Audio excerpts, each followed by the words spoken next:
ഈ ഗസയെക്കുറിച്ച് സംസാരിക്കുകയാണ്. അവിടെ രണ്ടാം ഘട്ട ബന്ദി കൈമാറ്റം ഇപ്പോൾ പ്രതിസന്ധിയിലാണ്. വീണ്ടും യുദ്ധം തുടങ്ങേണ്ടി വരുമെന്നുള്ള ഭീഷണിയും മുന്നറിയിപ്പും നെതന്യാഹു ഇസ്രായേൽ പ്രധാനമന്ത്രി ഇന്നലെ മുന്നോട്ട് വെക്കുന്നത് കണ്ടു. എന്ന് വെച്ചാൽ കഴിഞ്ഞ ശനിയാഴ്ച നടക്കേണ്ടിയിരുന്ന ബന്ദി കൈമാറ്റത്തിൽ 7 പേരെ ഹമാസ്, ഇസ്രായേലി സൈനികനെ അടക്കം ഹമാസ് മോചിപ്പിച്ചെങ്കിലും അതിന് പകരം 400-ലേറെ വരുന്ന ഫലസ്തീനികളെ മോചിപ്പിക്കേണ്ടതുണ്ടായിരുന്നു. ഇതുവരെ നെതന്യാഹു മോചിപ്പിച്ചിട്ടില്ല. അതിന് കാരണം പറയുന്നത് വിചിത്രമാണ്. കാരണം ശനിയാഴ്ച ഹമാസ് മോചിപ്പിച്ചൊരു ഇസ്രായേലി സൈനികൻ ഈ ഹമാസിൻ്റെ പോരാളികളെ ഇങ്ങനെ കെട്ടിപ്പിടിച്ച് ഉമ്മ വെക്കുന്നതൊക്കെ ദൃശ്യങ്ങൾ ലോകമെങ്ങും പ്രചരിക്കുന്നത് കണ്ടു. അത് വല്ലാത്ത രീതിയിൽ നെതന്യാഹുവിനെയും ഇസ്രായേലിനെയും വിരൽ പിടിപ്പിച്ചിട്ടുണ്ട്. എന്ന് വെച്ചാൽ ഈ ബന്ദികളെ വിട്ടയക്കുന്നത് ഇങ്ങനെ ഒരു ഷോ ആക്കി മാറ്റേണ്ട കാര്യമില്ല. അതുകൊണ്ട് അതൊരു ഉടമ്പടിയുടെ ലംഘനമാണെന്നൊക്കെയാണ് നെതന്യാഹു പറയുന്നത്. അപ്പോൾ നെതന്യാഹുവിൻ്റെ പുതിയ നീക്കങ്ങൾ എത്ര കണ്ട് ആശങ്കയോടുകൂടി കാണേണ്ടതുണ്ട് എന്നതുകൂടി അവസാനമായി സംസാരിക്കുകയാണ്. അജിംസ, ഇപ്പോൾ ഈ ബന്ദി കൈമാറ്റം പ്രതിസന്ധിയിലായിരിക്കുന്നത് തീർച്ചയായും നെതന്യാഹു എടുക്കുന്ന സ്റ്റാൻഡ് കൊണ്ട് തന്നെയാണ്. എന്തായിരിക്കാം അതിൻ്റെ ഒരു അനന്തരഘട്ടം? നെതന്യാഹു ഈ പറയുന്ന കാര്യത്തിൽ നിയമപരമായി ശരിയായ കുറേ കാര്യങ്ങളുണ്ട്. നിയമപരം എന്ന് ഞാൻ ഉദ്ദേശിക്കുന്നത് ബന്ദി കൈമാറ്റത്തെക്കുറിച്ച് ലോകത്തൊരു നിയമമുണ്ട്. നിയമം എന്ന് പറഞ്ഞാൽ ജനീവ കൺവെൻഷനാണ്. ജനീവ കൺവെൻഷൻ പ്രകാരം 2 രാജ്യങ്ങൾ തമ്മിൽ യുദ്ധം ചെയ്യുന്നു. അതിൽ പ്രിസണേഴ്സ് ഓഫ് വാർ, യുദ്ധ തടവുകാർ എന്ന് പറയുന്ന ഡിഫൈൻ ചെയ്യപ്പെട്ട ആളുകളെ കൈമാറ്റം ഇത് ഒരു യുദ്ധ വിരാമത്തിന് വേണ്ടിയുള്ള ചർച്ച ഉണ്ടാകുന്നു. യുദ്ധ തടവുകാരെ കൈമാറുന്നു. ഇതൊക്കെ അതിൽ രേഖപ്പെടുത്തപ്പെട്ടിട്ടുണ്ട്. അപ്പോൾ എങ്ങനെ ചെയ്യണം എന്നതിനെക്കുറിച്ച് നിർണിതമായ വ്യവസ്ഥകൾ ഈ ജനീവ കൺവെൻഷനിലുണ്ട്. അതിൽ പറയുന്നൊരു കാര്യം, ഒരിക്കലും അവർ ഇൻറ്റിമിഡേറ്റ് ചെയ്യാൻ പാടില്ല. ഈ യുദ്ധ തടവുകാരെ ഭീഷണിപ്പെടുത്തുകയോ മോശം സാഹചര്യങ്ങളിൽ പാർപ്പിക്കുകയോ ഒന്നും ചെയ്യാൻ പാടില്ല. അതിനൊപ്പം പറയുന്നൊരു കാര്യം, അവരെ നാണം കെടുത്തുന്ന വിധം അവരെ പ്രദർശിപ്പിക്കാൻ പാടില്ല എന്നാണ്. അതായത് ഈ യുദ്ധ തടവുകാരെ നാണം കെടുത്തുന്ന വിധം, അവർക്ക് മോശമാവുന്ന വിധത്തിൽ ഒരു പ്രദർശന വസ്തുവാക്കരുതെന്ന് ജനീവ കൺവെൻഷനിൽ പറയുന്നുണ്ട്. നെതന്യാഹു ചൂണ്ടിക്കാട്ടുന്ന ആ കാര്യമാണ്. അതിനെ പലരും സപ്പോർട്ട് ചെയ്യുന്നുണ്ട്. അങ്ങനെ ചെയ്യാൻ പാടില്ല, ഹമാസ ചെയ്യുന്നത് ശരിയല്ല എന്നുള്ളതാണ്. പക്ഷേ നെതന്യാഹു ഈ ജനീവ കൺവെൻഷൻ റെഫർ ചെയ്യുമ്പോൾ ഒരു പ്രശ്നം, ഹമാസ് ഒരു നാഷൻ സ്റ്റേറ്റാണ്, അവരൊരു സർക്കാരാണ് എന്ന് നെതന്യാഹു പറയുകയാണ്. ഒരു രാജ്യം, ആ രാജ്യത്തെ സൈന്യം നടന്ന യുദ്ധത്തിൽ യുദ്ധത്തടവുകാരായി പിടിച്ചവരെ കൈമാറുമ്പോഴാണ് ജനീവ കൺവെൻഷൻ ബാധകമാവുക. അപ്പോൾ നെതന്യാഹു ചെയ്യുന്നത് എന്താണ്? നെതന്യാഹു ഹമാസിനെ ഒരു സർക്കാരായി അംഗീകരിക്കുകയാണ്. അതുവരെ അദ്ദേഹം അവരെ ടെററിസ്റ്റുകൾ എന്നാണ് പറഞ്ഞത്. അപ്പോൾ അതിൽ ഹമാസ് അത് ചെയ്യുന്നത് എന്തിനാണ്? ഹമാസ് ചെയ്യുന്നത് നിയമപരമായി ശരിയാണെന്ന അഭിപ്രായം എനിക്കില്ല. കാരണം അവർ സ്വയം പറയുന്നത് ഇവർ യുദ്ധ തടവുകാരായിട്ടാണെന്നാണ്. ഒരു ബന്ദികളെ ട്രീറ്റ് ചെയ്യുന്ന പോലെ അല്ല ട്രീറ്റ് ചെയ്യുന്നത്. അവരെ നന്നായിട്ട് നോക്കിയിട്ടുണ്ട്.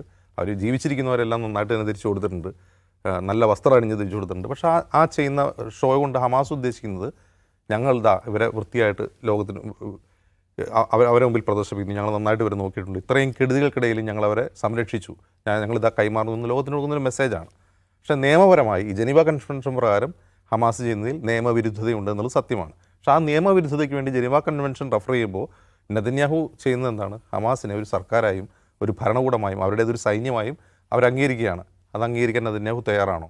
ഇനി മറിച്ച് തിരിച്ചൊരു കാര്യം, ഇസ്രായേൽ എന്ന് പറയുന്നൊരു സ്റ്റേറ്റ് ആണല്ലോ, ഒരു ജനാധിപത്യ രാജ്യമാണ്. The only democracy in middle east എന്നാണ് അമേരിക്ക ഇസ്രായേലിനെ പറ്റി പറയുക.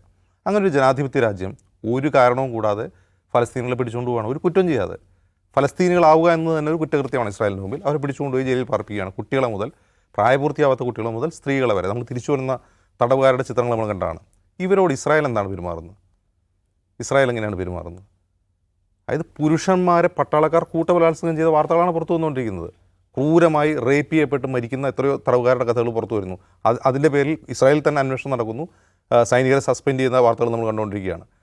ഇസ്രായേൽ തടവറകളിൽ ഫലസ്തീനികൾ അനുഭവിക്കുന്ന ദുരിതങ്ങളുടെ കഥകൾ എത്രയാണ് പുറത്തു വന്നിട്ടുള്ളത്. അപ്പോൾ ഇതേക്കുറിച്ച് ജനീവ കൺവെൻഷനിൽ എന്ത് പറയുന്നു? ഇതിനോട് ഇസ്രായേലിൻ്റെ പ്രതികരണം എന്താണ്? ഇസ്രായേലിൻ്റെ ഈ വാദങ്ങളെ പിന്തുണയ്ക്കുന്ന അമേരിക്കയുടെ പ്രതികരണം എന്താണ്?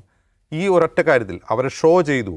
അതായത് ഈ ബന്ദികൾക്ക് ഹമാസിനോടുള്ള സ്നേഹം, അത് ചിലപ്പോൾ സ്റ്റോക്ക്ഹോം സിൻഡ്രോം ആണെന്നൊക്കെ പറഞ്ഞോട്ടെ, അത് പ്രദർശിപ്പിച്ചു എന്ന തെറ്റ് ചെയ്തു എന്ന് പറയുന്ന ഹമാസിനെ കുറ്റപ്പെടുത്തുന്നവർ അതിൻ്റെ പേരിൽ ഈ ഈ യുദ്ധവിരാമ കരാർ സസ്പെൻഡ് ചെയ്യാൻ പോവുകയാണ്, അതിന് വേണ്ട, അല്ലെങ്കിൽ ബന്ദി കൈമാറ്റം നീട്ടിവെക്കുകയാണ്, തടവുകാരെ വിട്ടയക്കുന്നില്ല എന്നൊക്കെ പ്രഖ്യാപിക്കുമ്പോൾ അതിന് പിന്തുണ പ്രഖ്യാപിക്കുന്ന വൈറ്റ് ഹൗസിന് ഫലസ്തീൻ തടവുകാർ ഇസ്രായേലിൽ അനുഭവിക്കുന്ന നരകയാതനയെക്കുറിച്ച് എന്തെങ്കിലും പറയാനുണ്ടോ?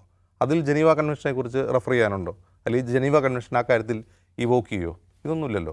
അപ്പോൾ ഇസ്രായേൽ ആക്ച്വലി ഈ യുദ്ധവിരാമ കരാറിനോട് പൂർണ്ണമായും മാനസികമായി പൊരുത്തപ്പെട്ടിട്ടല്ല അത് നടത്തിക്കൊണ്ടിരിക്കുന്നതെന്ന് മുമ്പ് നമ്മൾ പറഞ്ഞിട്ടുണ്ട്.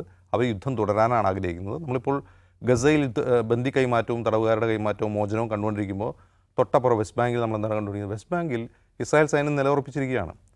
അവിടെ ഒരു അഭയാർത്ഥി ക്യാമ്പ് പൂർണ്ണമായി ഇടിച്ചു തകർത്ത് കഴിഞ്ഞു, ടാങ്ക് കയറ്റിയിട്ട്. അവിടെ നിന്ന് ആളോട് ഒഴിഞ്ഞു പോകാൻ ആവശ്യപ്പെടുകയാണ്. നമ്മൾ ഗസയിൽ എന്താണോ കണ്ടത് അതിൻ്റെ വേറൊരു പതിപ്പ് നമ്മൾ വെസ്റ്റ് ബാങ്കിൽ കാണുകയാണ്. വെസ്റ്റ് ബാങ്കിൽ ഈ നടത്തുന്നതിന് ന്യായീകരണം പലതാണ്. അവിടെ മൊത്തം ടെററിസ്റ്റുകളാണ്. ഈ പറയുന്ന അഭയാർത്ഥി ക്യാമ്പുകൾ മുഴുവൻ ടെററിസ്റ്റുകളാണ്.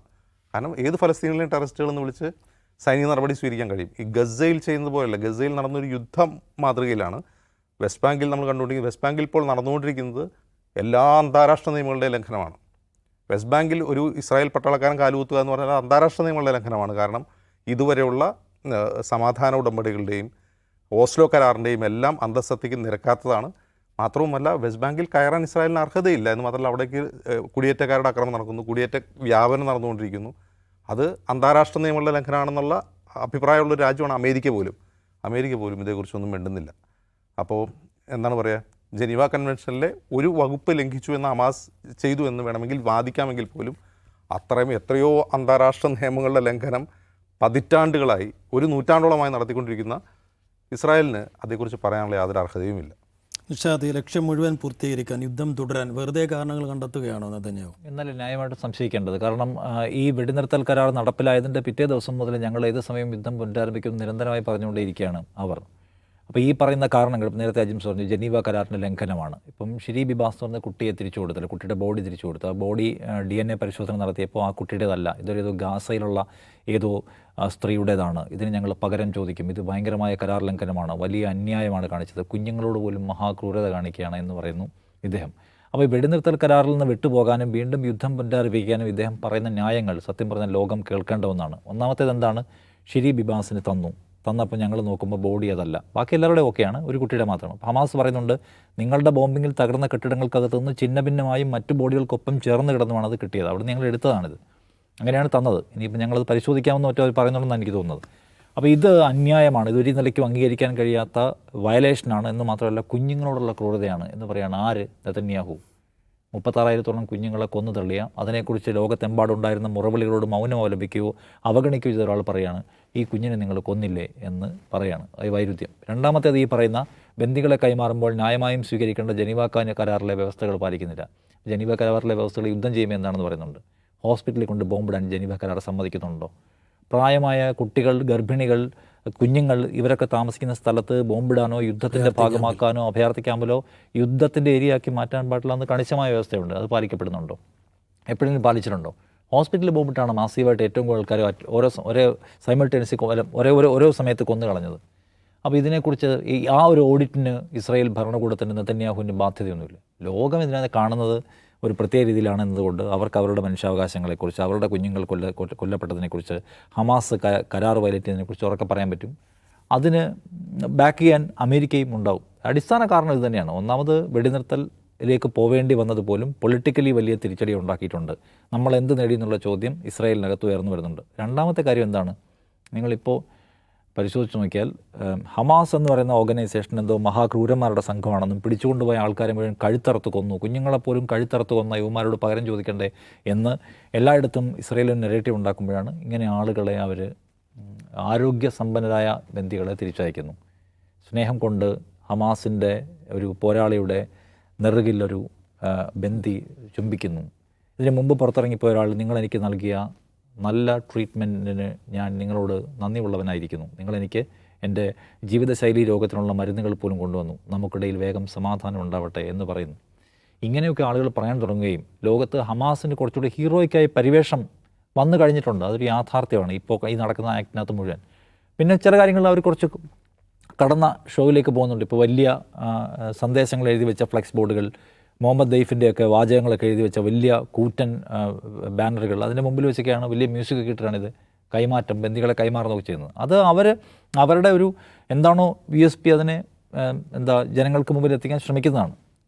അപ്പോൾ അത് ഇസ്രായേലിനെ സംബന്ധിച്ചൊരു വല്ലാത്ത തോൽവിയുടെ ഫീൽ ഉണ്ടാക്കി കൊടുത്തിട്ടുണ്ട്. ആ അപമാന ഭാരം, ആ മുഖം കുരിഞ്ഞ് നിൽക്കുന്ന സന്ദർഭത്തിൽ നിന്ന് തിരിച്ചു വരാൻ വേണ്ടി they are making some reasons, കാരണങ്ങൾ ഉണ്ടാക്കുകയാണ്. ഉണ്ടാക്കിയിട്ട് എങ്ങനെ യുദ്ധം പുനരാരംഭിക്കാൻ കഴിയും, എങ്ങനെ വീണ്ടും ബോംബിടാൻ പറ്റുമെന്നുള്ള ആലോചനയാണ് ഈ കാണുന്നത്. അപ്പോൾ അതുകൊണ്ട് ഇതെല്ലാം കാരണങ്ങൾ ഉണ്ടാക്കലാണെന്ന് ന്യായമായിട്ട് വിചാരിക്കാൻ കഴിയുള്ളൂ. കാരണം ഇസ്രായേൽ ഈ ദിവസങ്ങളിൽ കഴിഞ്ഞ 1.5 വർഷം കൊണ്ട് ഇസ്രായേൽ ചെയ്ത മഹാക്രൂരതകളെ എടുത്ത് മുന്നിൽ വെച്ചാൽ, ഇസ്രായേൽ വയലേറ്റ് ചെയ്ത നേരത്തെ പറഞ്ഞ നിയമങ്ങളെ എടുത്ത് വെച്ചാൽ, ഹമാസ് ഇവിടെ ഒരു ഷോ കാണിക്കുന്നു, അല്ലെങ്കിൽ തന്ന ഒരു ബന്ദിയുടെ മൃതദേഹം മാറിപ്പോയി എന്നത് യുദ്ധം പുനരാരംഭിക്കാനുള്ള കാരണമാണോ? അത് മഹാക്രൂരതയായിട്ട് വിശദീകരിക്കാൻ പറ്റൂ?